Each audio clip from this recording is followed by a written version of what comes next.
And same thing with the local variables. Okay? So it's just subtract the constant and then add it back when you're done. Right? So we subtract the size of this is x bytes. We subtract, we're there. And now I have my local variables here. When the procedure returns, I add them, add x back, and I'm going to here again.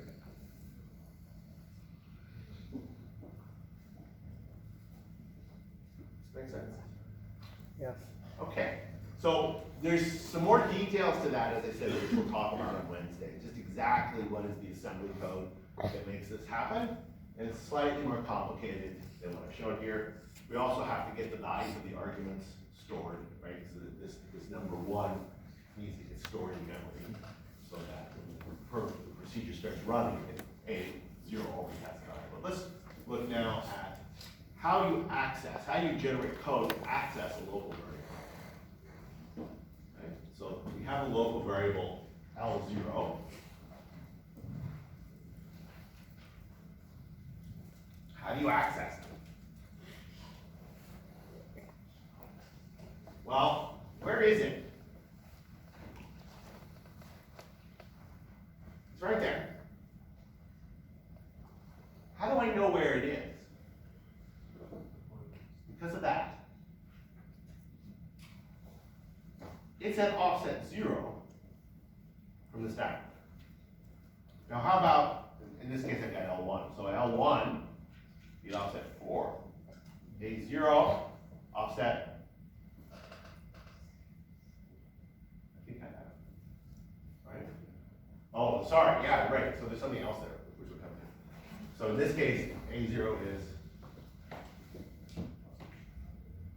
so it looks like this. L0, L1, something else, A0, A1. So the offset to A0 is what? 0, yeah, okay, it's an int. So let's say it's 4 bytes long, just so I can have numbers. So that's 0, that's 4, that's 8, this is 12, that's 16. Does that look like anything? Yep.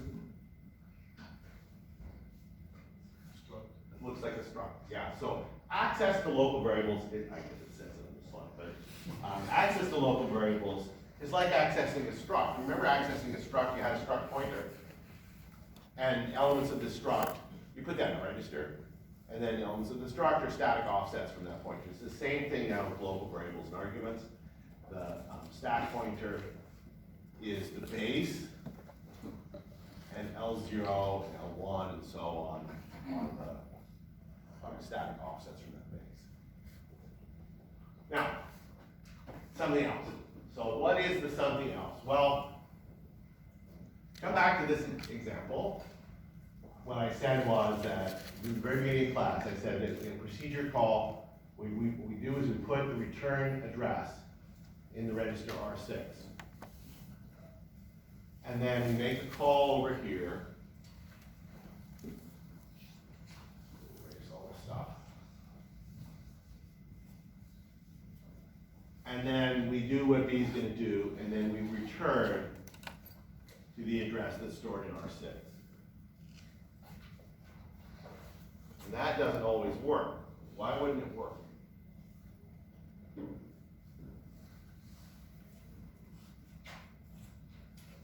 Well, what if B calls C?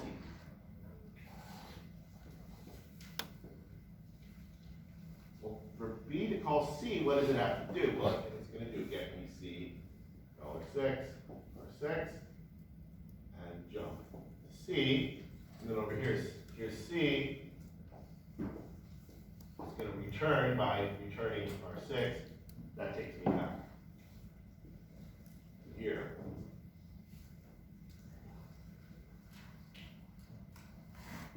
Okay? Does that make sense? Every time there's a procedure call, I do this. I have to save the return address and then jump. And then when I'm all done, I'm going to return back. So now I get to returning from B. It's supposed to go back here, right? what we have is A called B, B called C, C returned to B, B should return to A. But what's actually going to happen? It's going to return to C if you store it locally. So I want you to talk about this for a minute. What's going to happen here? You said return to C. Sorry, it would go back to B. Okay, so we're executing this statement. And I want you to, we'll just draw a picture here of the control flow. What's going to execute next? Discuss that.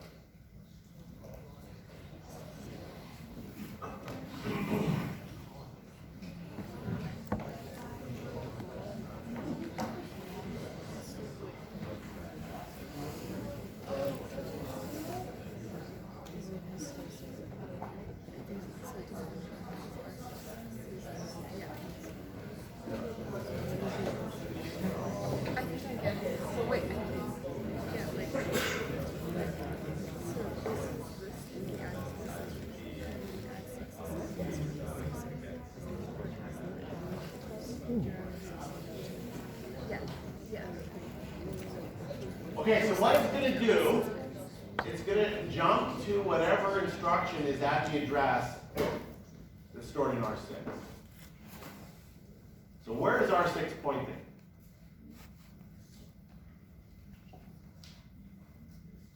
Well, it's pointing here, right? That's how I got here. It's the first instruction after the call to C. It's where I'm returning to from C. So what's this arrow going to look like?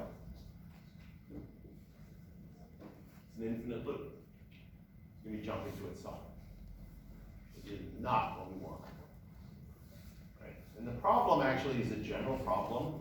So let's talk about the specific case first here, is that I put an important value in R6 here. And that value still has to be in R6 here. But in the meantime, for other reasons, right, because I made another procedure call, unrelated to A, right, but we're messing up A, I needed to change R6. Now, the general form of this is actually every procedure will use different registers, right? So if we looked at all the assembly code here for B, we might find that it uses register 0, register 1, register 2, and then it makes a call to C, and C might use register 1 and register 0 and register 2. And you return here, you might expect those values to still be there, right? But they won't be because C's execution changed them to C's values. So the general form of a procedure call, and we're just going to mostly ignore it to keep it simple, this other part, is that before you make a procedure call, or possibly in the procedure itself, you'll save the values of the registers that you care about onto the stack. Right, so you, right here in the if I cared about R0, say, I would just store R0 onto the stack as part of the activation frame. And you'll see that here at the bottom. You see save, very bottom, save registers.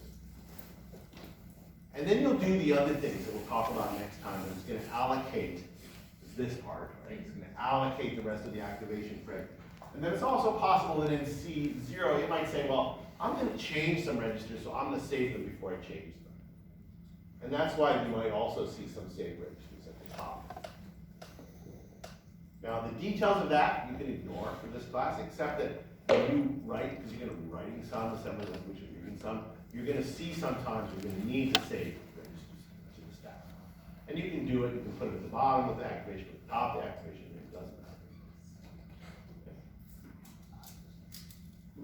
But the return address is always in the middle, and we'll talk about why, in between the arguments. And we'll talk about why that is. Almost certainly. I don't really know how far we get. Possibly I'll talk about it in a minute, but certainly not. All right, so let's just get back now to the code that accesses a local variable. So you can see that the procedure B is the upper left-hand corner. I have 4 things in the activation frame, plus the save return address. Now, if this is C, then that return address is a pointer, and so it's 8 bytes long. But this is assembly language, remember the pointer is only 4 bytes long. And for all, these examples at the beginning here, where I'm looking at things in assembly language, it's gonna be 4 bytes long. But if you're actually doing this in C, because we'll do that later, then we'll switch to 8 bytes. So it'll be nice and confusing. Okay, so there's 5 things in the activation frame, and it can be described by that struct. Now that struct, you never write that struct, it's not really a struct, but that does describe the activation frame correctly. That makes sense? So, when the compiler is generating code to say L0 equals 0, L1 equals 1, it generates that code. Puts 0 into our register 0, and stores 0 into memory offset 0 from R5. And put 1 for register 0 and store 0 to offset 4 from R5. So, complete the assembly language for this. Just do one. L1 equals A1.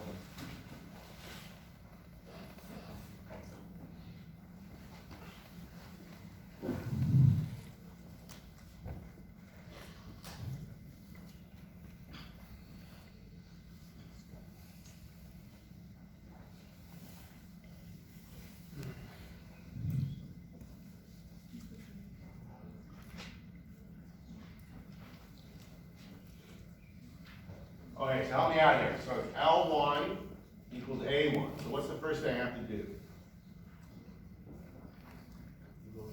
I have to get the value of A1. So I'm going to say load. Where is A1 in memory?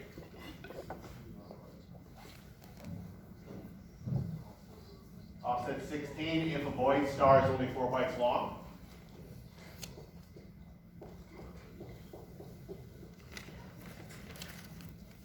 Now what I have to do? How many more lines of code are there going to be? 1. Okay. Now that variable, L1, has a name. Why don't I do this?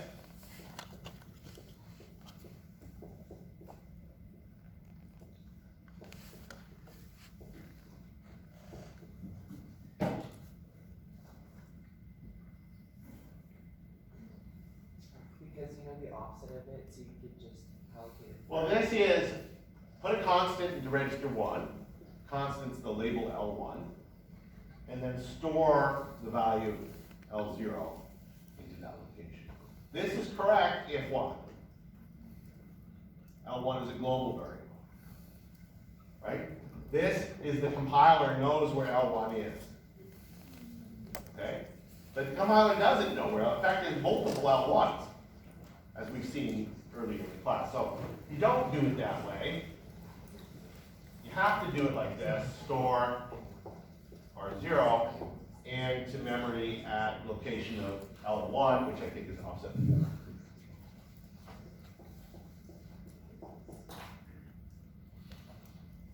Questions about that?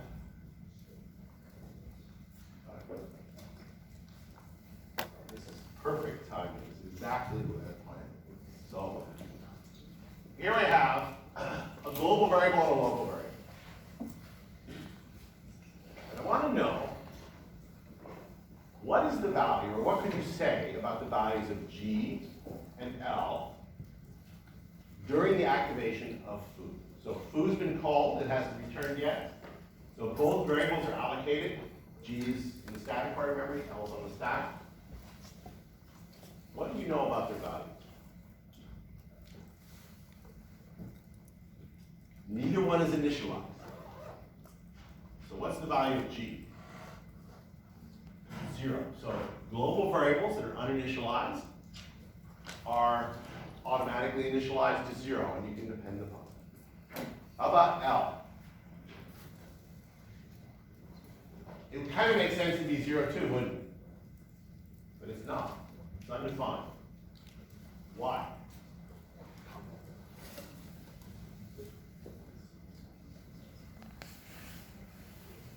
Well, I would say that the stack kind of creeps up and maybe where the heap has been before, so it could have been where something was originally there and it's creeped. Yeah, exactly. It doesn't even have to be where the heap has been before, it's where the stack has been before, as I'll show you in the next example. So the answer to the question why has to do with static and dynamic properties. So when you have a global variable, it can be statically initialized to 0, which means it's already 0 before the program starts running.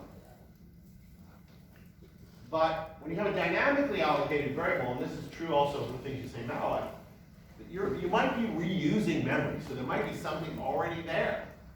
And in order to set it to 0, you would have to execute an instruction that would store a value 0 into memory. In the philosophy of C, this is actually true in Java as well, that you won't, in C, you don't do any extra, the compiler doesn't add any extra instructions that the programmer didn't ask for. Like the assumption that the programmer knows what they're doing, because often it would be a total waste, because maybe the very next line is going to set, because that was the correct thing, to set L to 7. So you wouldn't want the compiler to generate code to set L to 0 and 7. And this can be illustrated with this kind of interesting question. So here now I'm going to have two procedure calls, goo and foo. After you. First I call goo, and then I call foo. What goo does is has a local variable L and sets the value of L to 3. And then foo, same thing now. It has a local variable L, or it could be called something else, doesn't matter the names. And the question is, can I say anything now about the value of L in foo? Yes. What is it? It's 3. It just happens to be 3 because, like when goo runs, it has an activation frame, then an offset 0, there's an L, it's called 3. And then R5 is pointing there. Then you return, so R5 is pointing here, and you call foo, move R5 back here. Now, again, the name doesn't matter, just the offset matters. So there just happens to be a 3 there now. Make sense? Okay, go ahead. I'll see you in a moment.